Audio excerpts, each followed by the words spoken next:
العالمین والصلاة والسلام على سید الانبیاء والمرسلین وعلى آلہ الطیبین واصحابہ الطاہرین اما بعد فاعوذ باللہ من الشیطان الرجیم بسم اللہ الرحمن الرحیم اولئک الذین اشتروا الضلالة بالهدى والعذاب بالمغفرة فما أصبرهم على النار آمنت بالله صدق الله العظيم وبلغنا رسوله النبي الكريم رؤوف الرحيم عليه التحية والتسليم اللهم رب اشرح لي صدري ويسر لي أمري واحلل عقدة من لساني يفقهوا قولي رسول کریم رؤوف الرحیم صلی اللہ علیہ وآلہ وسلم ارشاد فرماتے ہیں، مجھ پر درود پاک پڑھو، اللہ تعالیٰ تم پر رحمت بھیجے گا۔ سبحان اللہ۔ اللہ تعالیٰ کی رحمت پانے کا بہت بڑا ذریعہ اس کے پیارے نبی علیہ السلام پر درود پاک پڑھنا ہے۔ تو لہٰذا میرے عزیزوں، اپنی زندگی میں اپنے پیارے آقا علیہ السلام پر کثرت کے ساتھ درود پاک پڑھتے رہا کرے تاکہ اللہ تعالیٰ کی رحمتیں نازل ہوتی رہیں۔ آج یہ نہایت ہی محبت کے ساتھ دل لگا کر رحیم و کریم آقا علیہ السلام کی بارگاہ میں درود و سلام کا نذرانہ پیش کریں۔ اللہم صل علی سیدنا و شفیعنا و کریمنا و نبینا و مولانا محمد وعلی آلہ و صحبہ و بارک وسلم۔ نویت سنت الاعتکاف۔ حضرت محترم، ہفتہ واری درس تفسیر قرآن کا سلسلہ ترتیب وار چل رہا ہے اور سورۃ البقرہ پارہ دوسرا۔ آج تفسیر سنیں گے ہم سورۃ البقرہ کی آیت نمبر 175 175۔ اللہ پاک ارشاد فرماتا ہے، اولئک الذین اشتروا الضلالہ بالہدی، یہی وہ لوگ ہیں جنہوں نے ہدایت کی بدلے گمراہی، والعذاب بالمغفرہ، اور بخشش کے بدلے عذاب خرید لیا، فما اصبرهم علی النار، تو یہ کتنا آگ کو برداشت کرنے والے ہیں، یعنی آگ پر کتنا صبر کرنے والے لوگ ہیں اور ان کا آگ پر کتنا حوصلہ ہے۔ یہ تو آیت کریمہ کا ترجمہ ہے۔ دراصل اس سے قبل جو آیت آپ نے 174 سنا تھا، اس میں یہودیوں کا ذکر ہے اور یہودیوں کے ان بدعملی کا ذکر ہے جنہوں نے اللہ کی آیتوں کو بدل دیا یا آیات الہی کو چھپایا، اور اس سے پہلے مشرکین کا ذکر ہے جنہوں نے اللہ تعالیٰ کی حلال کردہ چیزوں کو اپنی خواہشات سے حرام کیا۔ یعنی مشرکین اور یہود و نصارہ اہل کتاب، ان دونوں کا ذکر کرنے کے بعد پھر اللہ پاک نے فرمایا کہ یہی لوگ، کون لوگ؟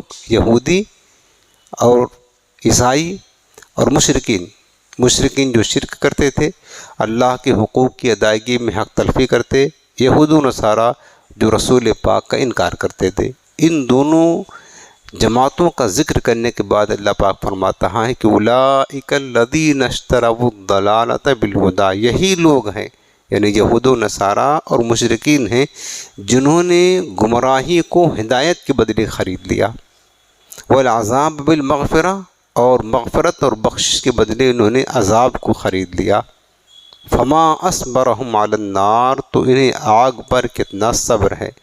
یعنی جو ہدایت اور مغفرت یہ لوگ اختیار کر سکتے تھے، اس کے چھوڑنے کو یہاں فرمایا گیا کہ انہوں نے ہدایت اور مغفرت کی جگہ دلالت یعنی گمراہی اور عذاب کو خرید لیا۔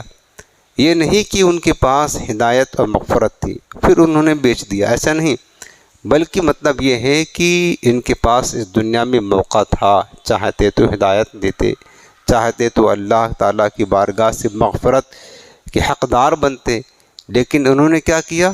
ہدایت کے بدلے گمراہی کو لے لیا، اختیار کر لیا، اور کیا کہتے ہیں کہ اللہ کی بارگاہ سے مغفرت اور بخشش کے بجائے عذاب کو انہوں نے اختیار کیا۔ تفسیر کبیر میں امام فخر الدین رازی رحمۃ اللہ تعالیٰ لکھتے ہیں کہ دنیا میں سب سے بہترین چیز ہدایت اور علم ہے۔ یہ جو آپ سیکھنے بیٹھے ہیں نا، علم، امام رازی فرماتے ہیں کہ سب سے بہترین چیز دنیا کی، سب سے بہترین، ایک کا نام ہدایت ہے، دوسرے کا نام علم ہے۔ یہ دو چیزیں اس دنیا کی بہترین چیزیں ہیں۔ اور فرمایا کہ سب سے بدترین چیز اس دنیا میں گمراہی اور جہالت ہے۔ بعض اوقات جہالت کی وجہ سے انسان کفر بک دیتا ہے اور ہمیشہ کے لیے جہنم کا حقدار ہو جاتا ہے۔ یعنی جہالت اتنی خطرناک چیز ہے انسان کے لیے، اتنا نقصان دہ ہے کہ بعض اوقات اس کا ایمان بھی سلامت نہیں رہتا ہے جہالت کی وجہ سے۔ فرماتے امام رازی کہ سب سے بدترین چیز گمراہی اور جہالت ہے۔ تو جب یہودیوں نے دنیا میں ہدایت اور علم کو چھوڑ دیا اور گمراہی اور جہالت پر راضی ہو گئے، تو اس بات میں کوئی شک نہ رہا کہ وہ دنیا میں اپنی جانوں کے ساتھ انتہائی خیانت کر رہے ہیں۔ نیز آخرت میں سب سے بہترین چیز مغفرت ہے اور سب سے زیادہ نقصان دہ عذاب ہے۔ تو جب انہوں نے مغفرت کو چھوڑ دیا اور عذاب پر راضی ہو گئے تو بلا شبہ وہ آخرت میں نقصان اٹھانے والے ہیں، اور جب ان کا یہ حال ہے تو لا محالہ دنیا اور آخرت میں سب سے بڑے خسارے میں یہی لوگ ہیں۔ اس آیت میں یہودی علماء کے بارے میں فرمایا گیا کہ انہوں نے مغفرت کے بدلے عذاب خرید دیا، کیونکہ وہ حق بات کو جانتے تھے اور انہیں یہ بھی علم تھا کہ سید المرسلین خاتم النبیین صلی اللہ علیہ وسلم کی اوصاف ظاہر کرنے میں اور ان کے بارے میں شبہات زائل کرنے میں عظیم ثواب ہے، اور تاجدار رسالت مصطفیٰ جان رحمت صلی اللہ علیہ وسلم کی عظمت و شان چھپانے میں اور ان سے متعلق لوگوں کے دلوں میں شبہات ڈالنے کی صورت میں بڑا عذاب ہے۔ اس کے باوجود جب انہوں نے حق کو چھپایا تو یقیناً انہوں نے مغفرت کے بدلے عذاب کو خرید لیا۔ یہودیوں کو بتایا جا رہا ہے کہ ان بدبختوں کو پتہ تھا، اپنی کتابوں میں پڑھا تھا کہ آخری نبی کے اوصاف کیا ہیں، کمالات کیا ہیں، علامات کیا ہیں، صفات کیا ہیں، اور انہوں نے حضور علیہ السلام کی ذات اقدس وہ سب کچھ دیکھ لیا۔ اس کے باوجود بھی حضور کے اوصاف کو چھپایا، انہوں نے لوگوں کو بتایا نہیں، غلط طریقے سے بتایا، اور انہیں یہ بھی پتا تھا کہ اس کا انجام کیا ہونا ہے، یہ بھی معلوم تھا انہیں۔ یہودیوں کو اپنی کتابوں میں پڑھا تھا کہ جو آخری نبی کے اوصاف اور کمالات کو چھپائے اور ایمان نہ لائے گا تو اس کا انجام جہنم اور عذاب ہے اور دوزخ ہے۔ انہیں پتا تھا، جان بوجھ کر انہوں نے یہ فعل بد کیا، حضور کے اوصاف کو چھپایا، اور کیا کہتے ہیں کہ حضور کے اوصاف و کمالات کو چھپایا، یا غلط طریقے سے بتانا بھی چھپانا ہی ہے۔ جو صحیح طریقے سے نہ بتایا لوگوں کو تو غلط بتایا، تو حضور کے صحیح اوصاف کو چھپایا، تو انہوں نے کیا کیا، اس کی وجہ سے وہ جہنم کے عذاب کے حقدار بن گئے، عذاب کے حقدار بن گئے۔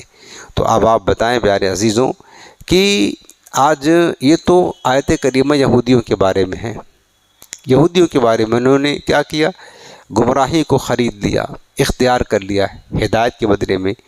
چاہتے تو نبی آخر الزمان کے اوصاف و کمالات کو ظاہر کرتے، حضور علیہ السلام پر ایمان لاتے تو ہدایت پر ہوتے، لیکن وہ اس کے برعکس، اس کے الٹا کیا انہوں نے، اور حضور کے کمالات کو چھپایا، تو پھر انہوں نے گمراہی کو خرید لیا اور آخرت میں اللہ کے عذاب کے حقدار بن گئے۔ یہ آیت تو یہودیوں کے بارے میں، لیکن آج اس آیت کے تناظر میں اگر دیکھا جائے تو بہت سارے مسلمان بھی یہی کام کر رہے ہیں۔ مسلمانوں کو پتہ ہے کہ ہدایت کا راستہ کیا ہے، اللہ کی رحمت کا راستہ کون سا ہے، اللہ کی رحمت کا راستہ کون سا ہے، مغفرت کا راستہ کون سا ہے، گمراہی کا راستہ کیا ہے، جہالت کا راستہ کیا ہے، دوزخ کے عذاب کا راستہ کیا ہے، یہ پتہ ہے مسلمانوں کو۔ شراب پئیں گے تو اللہ کا غضب نازل ہوگا، اندھیرے میں جائیں گے، پتہ ہے، چوری کریں گے، سود خوری کریں گے، رشوت کھائیں گے، اور جوا کھیلیں گے، گالیاں بکیں گے، جھوٹ بولیں گے، نمازیں قضا کریں گے، تو یہ پتہ ہے کہ یہ گمراہی کا راستہ ہے، یہ اللہ کے عذاب کا راستہ ہے۔ حالانکہ یہ اس کے بدلے ایمانداری کو، نماز کی پابندی کو اور حق گوئی کو اور نیک راستے پر چلنے کو اختیار کر سکتے ہیں مسلمان، لیکن مسلمان نہیں کر رہے ہیں۔ سب پتہ ہے کہ نیکی کا راستہ نماز پڑھنا ہے، تقوی اختیار کرنا ہے، جھوٹ سے پرہیز کرنا ہے، گناہوں سے دور رہنا ہے، یہ پتہ ہے جنت کا راستہ ہے۔ اور اس کے برعکس جھوٹ بولنا، خیانت کرنا، دھوکہ دہی کرنا، وعدہ خلافی کرنا، نماز قضا کرنا، یہ جہالت، گمراہی اور عذاب کا راستہ ہے۔ دونوں راستہ پتہ ہے، لیکن مسلمان زیادہ تر کس پر جا رہے ہیں؟ ہدایت کے بدلے گمراہی کے راستے پر جا رہے ہیں۔ رحمت اور مغفرت کے بدلے انہوں نے کیا کیا؟ گمراہی کو خرید رہے ہیں، عذاب کو دعوت دے رہے ہیں مسلمان۔ یہ ہے آیت یہودیوں کے بارے میں، لیکن اس آیت کے تناظر میں دیکھا جائے تو یہ مسلمانوں پر بھی ثابت ہوتی ہے کہ مسلمان بھی آج یہی کر رہے ہیں۔ ہمارے سامنے دونوں راستے ہیں کہ ہم کون سا راستہ اختیار کرتے ہیں بتائیں؟ وہ راستہ اختیار کرتے ہیں جو اللہ کے عذاب کا سبب بنے، تو ہم بھی کر رہے ہیں نا کہ ہدایت کے بدلے، حالانکہ ہدایت کا راستہ ہمارے پاس، اس کے بدلے میں گمراہی کا راستہ اور کیا کہتے ہیں کہ عذاب کا راستہ اختیار کر رہے ہیں نا، تو ہمیں یہ نہیں کرنا چاہیے۔ تو کہیں ایسا نہ ہو کہ جو انجام ان یہودیوں کا ہوگا، اگر مسلمان بھی یہی عمل کریں گے کہ اللہ نہ کرے، اللہ کی پناہ، تو معاذ اللہ مسلمانوں کا بھی انجام یہی ہو۔ ہمیں ہدایت کا راستہ، علم کا راستہ اور مغفرت کا راستہ، اللہ کی رضا کا راستہ، تقوی پرہیزگاری کا راستہ، یہی راستہ اختیار کرنا چاہیے۔ پھر آگے فرمایا کہ فما اصبرهم علی النار، یعنی آگ پر ان کا صبر کتنا شدید ہے۔ تعجب کی بات ہے کہ انہوں نے آگ کے اسباب کو اختیار کیا، اس کے باوجود وہ جانتے تھے کہ ان کا انجام بالیقین آگ ہے، لیکن پھر بھی انہوں نے اسی پر صبر کیا۔ تعجب ہے، آج مسلمانوں کو پتہ ہے، علماء کرام بتا رہے ہیں، جس طرح یہودیوں کو پتا تھا کہ اگر آخری نبی کے پر ایمان نہ لائیں گے تو ہمارا انجام کیا ہوگا؟ دوزخ کی آگ ہوگی، یہ پتا تھا، اس کے باوجود بھی انہوں نے وہ کام کیا۔ تو مسلمانوں کو پتا ہے نماز قضا کریں گے تو جہنم میں جائیں گے، انجام پتا ہے، جھوٹ بولیں گے اللہ ناراض ہوگا، عذاب دے گا، خیانت کریں گے، حرام کھائیں گے، تو پتا ہے مسلمانوں کو رب کی ناراضگی کی صورت میں ملے گی اور پھر عذاب ہونا۔ یقیناً اس کا انجام کیا ہے جو مسلمان کر رہے ہیں یہ بھی پتہ ہے، پھر بھی جان بوجھ کر کے لوگ جو ہے نا پڑے ہوئے ہیں۔ تو فرماتا اللہ تعالیٰ کہ لوگوں کو آگ پر کتنا حوصلہ ہے بھائی۔ تعجب کی بات ہے کہ انجام جاننے کے باوجود بھی کہ تمہارا انجام کتنا خطرناک ہے، کتنا شدید عذاب ہے، پھر بھی تم عذاب کو دعوت دے رہے ہو۔ بھائی جھوٹ بول کر کس چیز کو دعوت دے رہے ہیں؟ عذاب کو نا۔ نماز قضا کر کے کس چیز کو دعوت دے رہے ہیں؟ عذاب کو دعوت دے رہے ہیں نا۔ گمراہیت کے راستے پر جا کر برے دوستوں کے ساتھ بیٹھ کر کس چیز کی دعوت دے رہے ہیں؟ تو بتائیں، عذاب ہی کی تو دعوت دے رہے ہیں نا، اور پتہ ہے کہ اس کا انجام کیا ہے، لیکن مسلمان معاذ اللہ کر رہے ہیں۔ اللہ بے راہ حق نصیب فرمائے۔ تو یہ کہیں نہ کہیں آپ دیکھیں کہ مسلمانوں کے لیے ہدایت ضرور ہے آیت کریمہ یہودیوں کے بارے میں، لیکن ہم بھی چاہیں تو نصیحت حاصل اس سے کر سکتے ہیں، چونکہ قرآن تو نا ہدی للناس، سارے لوگوں کے لیے ہدایت ہے نا، چاہے یہودی ہوں، مشرکین ہوں، مسلمان ہوں، سب کے لیے ہدایت ہے، سب کو راستہ دکھانے والی کتاب ہے۔ تو ہم بھی اسے ہدایت ہمیں حاصل کرنا چاہیے۔ اگلی آیت کریمہ آیت نمبر 176 میں اللہ پاک فرماتا ہے ذالک بأن اللہ نزل الکتاب بالحق۔ کتنا پاکیزہ کلام میرے رب کا، یار دل ایسے باغ باغ ہو جاتا ہے پڑھتے ہیں تو۔ میرے مالک کا کلام کتنا مقدس ہے، کتنا شیریں ہے یہ، سبحان اللہ۔ فرمایا اللہ پاک نے کہ یہ سزا اس لیے ہے کہ اللہ نے حق کے ساتھ کتاب کو نازل فرمایا۔ کتاب جو اللہ نے نازل فرمایا، قرآن اور جتنی بھی کتابیں اللہ نے نازل فرمایا، سب حق کے ساتھ، باطل کی اس میں گنجائش نہیں ہے۔ اللہ کی کتاب سچی ہے اور حق ہے۔ فرمایا کہ یہ اس لیے کہ اللہ نے کتاب کو حق کے ساتھ نازل کیا۔ وَإِنَّ الَّذِينَ اخْتَلَفُوا فِي الْكِتَابِ لَفِي شِقَاقٍ بَعِيدٍ، اور بے شک وہ لوگ جو کتاب میں اختلاف کرتے ہیں وہ دور کی مخالفت اور ضد میں پڑے ہیں۔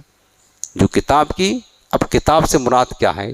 قرآن ہے یا پچھلی جو یہود و نصارہ کتابیں ہیں توریت اور انجیل ہیں، یہاں پر مفسرین بیان فرماتے ہیں کہ کتاب سے مراد قرآن شریف ہے یا تو توریت شریف ہے۔ جو رب نے فرمایا کہ جو لوگ کتاب میں اختلاف کرتے ہیں وہ دور کی گمراہی میں پڑے ہیں، تو کتاب سے مراد کیا ہے؟ قرآن ہے یا توریت ہے؟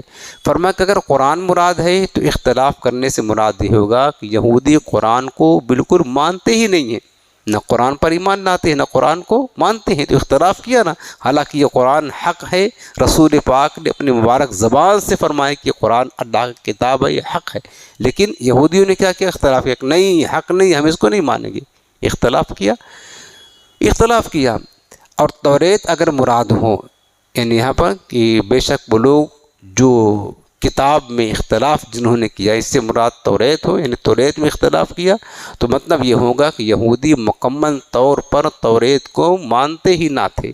اگر مکمل طور پر توریت کو مانتے تو حضور نبی کریم علیہ السلام پر ایمان ضرور لاتے، جس کے بارے میں قرآن نے فرمایا افتؤمنون ببعض الکتاب وتکفرون ببعض۔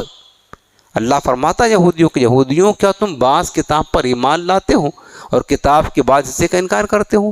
یہودیوں کی یہی خرابی تھی کہ سارے کتاب کو مانتے تھے، توریت کے احکام کو، اس کی آیات کو، لیکن جہاں حضور علیہ السلام کی صفات کی بات آتی، حضور کی شان کی بات آتی، حضور کی علامات کا ذکر آتا، اس کو نہیں مانتے تھے، اختلاف کیا نا۔ حالانکہ یہ بھی اللہ کی طرف سے ہے اور جو وہ مانتے ہیں وہ بھی رب کی طرف سے ہے نا، کتاب تو حق کے ساتھ نازل کی گئی، لیکن یہودیوں نے اختلاف کیا کہ بعض کو مانتے تھے اور بعض آیات کو نہیں مانتے تھے، تو رب نے فرمایا کہ جو ایسا کرتے ہیں نا وہ لوگ دور کی گمراہی میں پڑے ہوئے ہیں۔ اب اس دور میں اگر یہودیوں کی اس روش پر کوئی چل رہا ہے نا تو میں آپ کو نشاندہی کر سکتا ہوں، کیونکہ قرآن تو قیامت تک کے لیے ہدایت ہے نا، یہ تو آیت نازل ہوئی یہودیوں کے بارے میں، لیکن ان کی روش پر جو چل رہا ہے وہ بد مذہب، اس دور کے بد عقیدہ لوگ ہیں۔ یہ قرآن ہے، کتاب ہے نا۔ اب اس میں قرآن عظیم میں اللہ پاک نے انبیاء کرام کے بارے میں فرمایا کہ انبیاء کو علم غیب ہے، وسیلے کا ذکر کیا ہے کہ وسیلہ ہے، یا ایھا الذین آمنوا اتقوا اللہ وابتغوا الیہ الوسیلہ، وسیلہ تلاش کرو۔ لیکن بعض جو بے دین ہیں، جو مرتد ہو گئے ہیں اپنے دین سے، جو بد مذہب ہیں، بد عقیدہ ہیں، جو باطل فرقے ہیں، وہ انکار کرتے ہیں نا، کتاب کی بعض آیتوں کو مانتے ہیں اور بعض جہاں پر حضور السلام کے علم غیب کا ذکر ہے اس کو انکار کر دے کے کہتے ہیں حضور کے علم غیب نہیں ہے نا، وسیلے کا ذکر ہے اس کا انکار کر دیا۔ پورا قرآن نماز کا مطلب ذکر ہے اس کو مانتے ہیں، لیکن جہاں حضور کی شان کی بات آ جائے، وسیلے کی بات آ جائے اور اس طرح اولیاء کرام کی شان کی بات آ جائے تو ان آیات کو انکار کر دیتے ہیں۔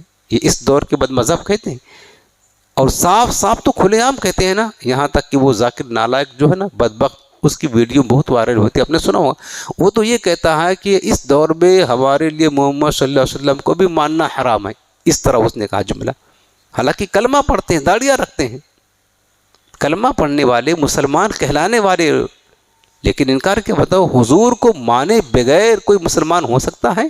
وہ کہتا اس دور میں ہمارے لیے کافروں کو خوش کرنے کے لیے، پیارے یہودیوں کو، نصرانیوں کو خوش کرنے کے لیے جملے کہے جاتے ہیں، یہ بات کہی جاتی ہے۔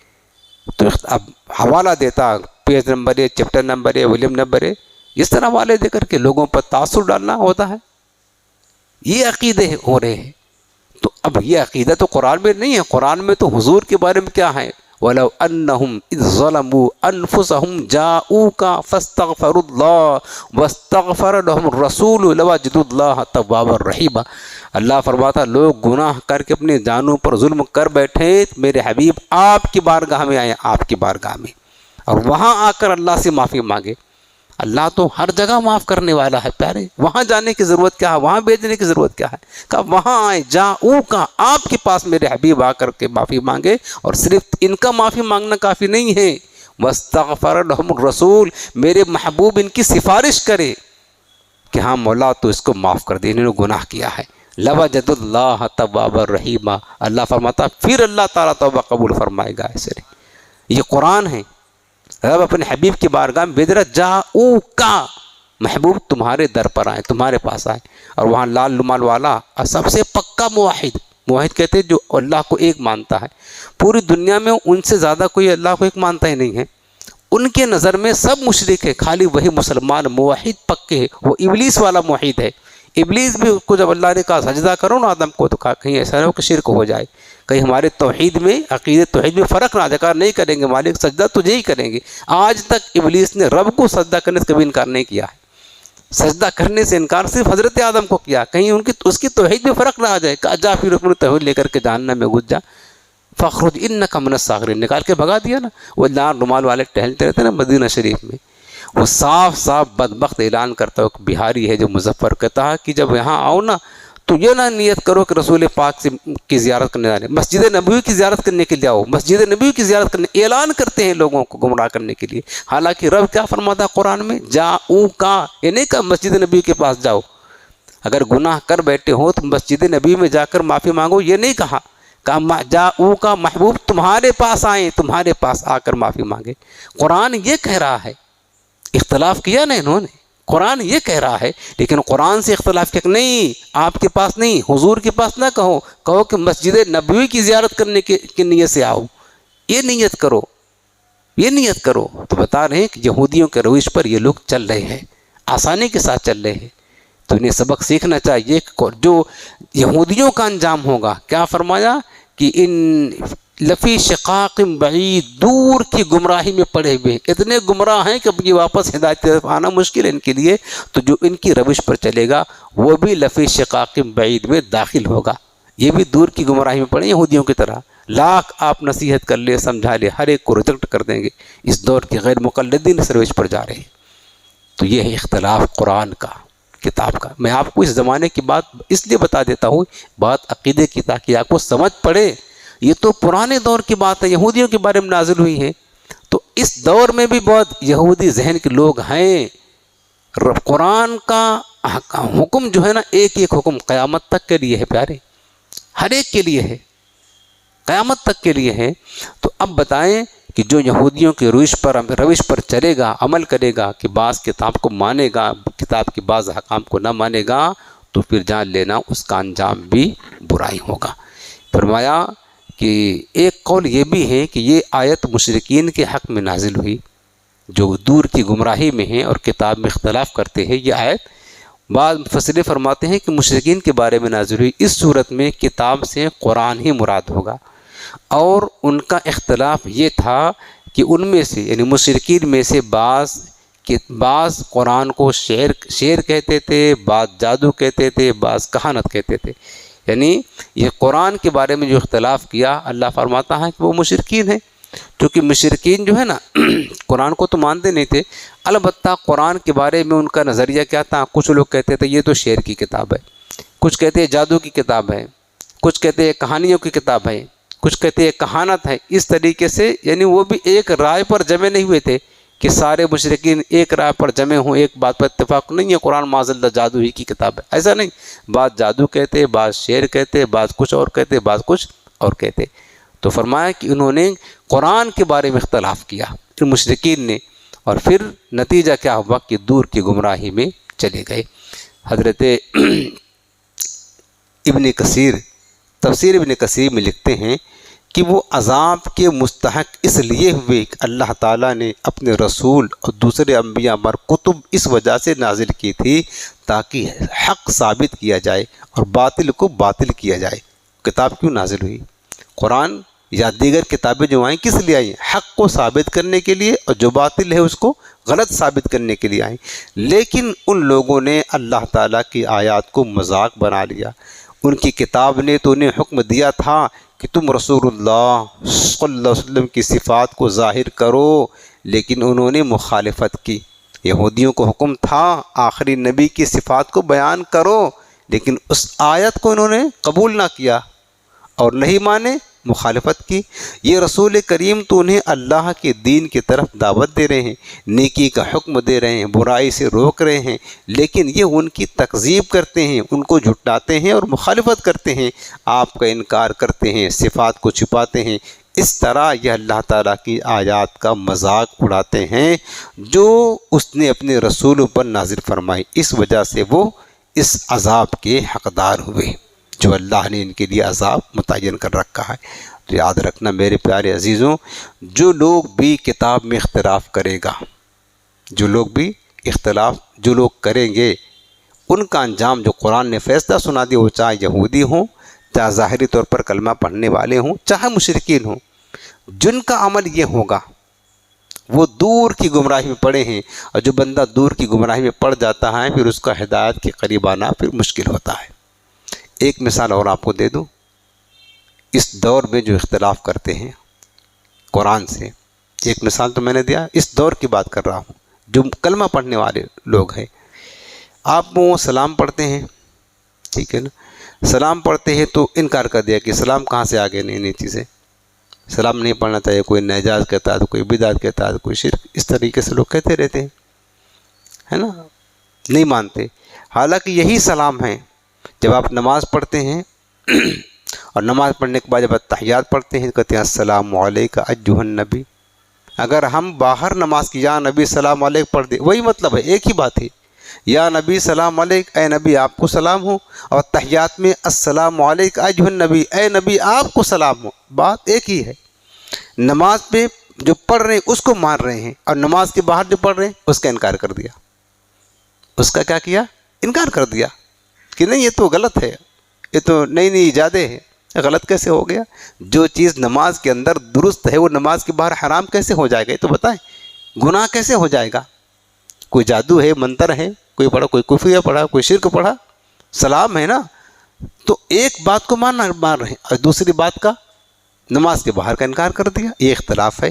جبکہ رب نے قرآن فرمایا ہے وسلموا تسلیما، میرے محبوب پر خوب خوب سلام پڑھو، یہ رب نے فرمایا نا، خوب درود پڑھنے کی بات ایک بار آئی، صلو علیہ، درود پڑھو میرے حبیب پر بس، اور سلام کی بات آئی نا، تاکید کیا وسلموا تسلیما، میرے محبوب پر خوب سلام پڑھو۔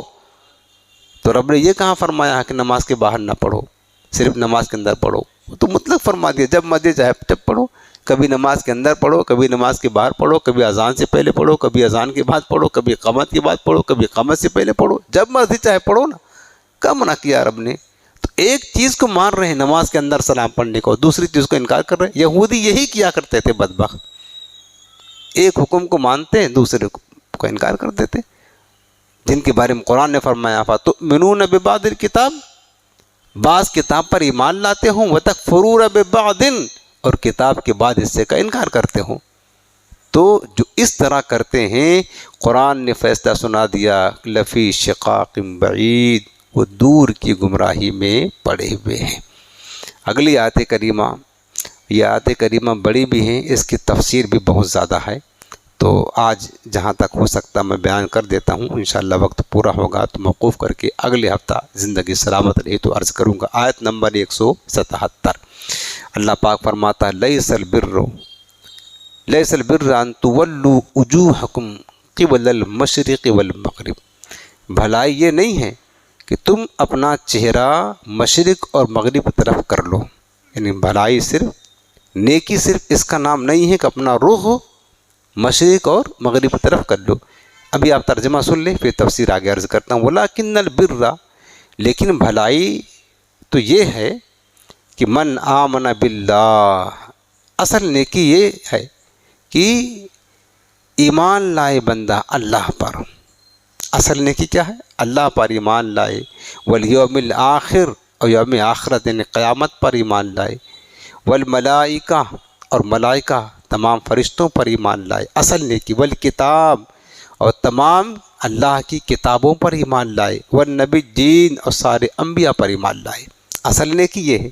یہ تو عقائد کی بات ہو گئی، پھر اب عمل کی ذکر ہوا کہ وَآتَ الْمَالَ عَلَىٰ حُبِّهِ، اور اصل نیکی یہ ہے کہ اللہ کی محبت میں اپنے مال کو دے، کس کو دے؟ ذوی القربیٰ، قرابت داروں کو، رشتہ داروں کو، والیتامى، یتیموں کو دے، والمساکین، مسکینوں کو دے اپنا مال، وابن السبیل، اور مسافروں کو دے، والسائلین، اور سوال کرنے والے مانگنے والے لوگوں کو دے، وفی الرقاب، اور غلام آزاد کرنے میں، وَإِقَامَ الصَّلَاةَ وَأَقَامَ الصَّلَاةَ، اور اصل نیکی یہ ہے کہ بندہ نماز قائم کرے، وَآتَى الزَّكَاةَ، زکوٰۃ ادا کرے، وَالْمُوفُونَ بِعَهْدِهِمْ إِذَا عَاهَدُوا، اور اپنے عہد کو پورا کرنے والے جب عہد کرے۔ اصل نیکی یہ کہ جو تم نے کسی سے عہد اور وعدہ کیا ہے اس کو پورا کرو، وعدہ خلافی نہ کرو۔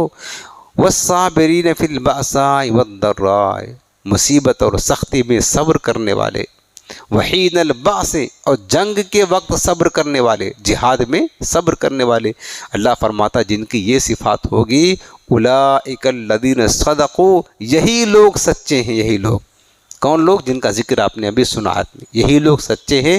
واولئک هم المتقون، اور یہی لوگ متقی اور پرہیزگار ہیں۔ سبحان اللہ، قرآن کا حسن تو دیکھیں آپ پیارے، کتنا خوبصورت انداز میں رب العالمین فرماتا ہے۔ اصل نیکی یہ نہیں ہے کہ تم اپنا چہرہ بس مشرق اور مغرب طرف کر دو، پھر چاہے ایمان لاؤ یا نہ لاؤ، اور کوئی عمل کرو یا نہ کرو، تمہارے عقیدے درست ہوں یا نہ درست ہو، نہ، اصل نیکی اس کا نام نہیں ہے۔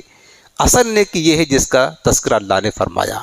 اب اس کی تفسیر آپ سنیں، پہلے تو اس کا شائن نزول سن لے۔ تفسیر مظہری قاضی ثناء اللہ پانی پتی رحمۃ اللہ تعالی، بڑی معتبر تفسیر ہے، بڑی اچھی تفسیر لکھا ہوا ہے۔ تفسیر مظہری میں ہے کہ یہودی مغرب کی طرف یعنی بیت المقدس کی طرف، اور عیسائی مشرق کی طرف منہ کر کے نماز پڑھتے تھے۔ یہودی کا قبلہ الگ تھا اور عیسائیوں کا قبلہ، دونوں اہل کتاب ہیں لیکن دونوں آپس میں متفق نہیں ہیں، یہ ان کی ٹھنی نہیں تھی آپس میں، ان کا قبلہ بھی الگ ہے۔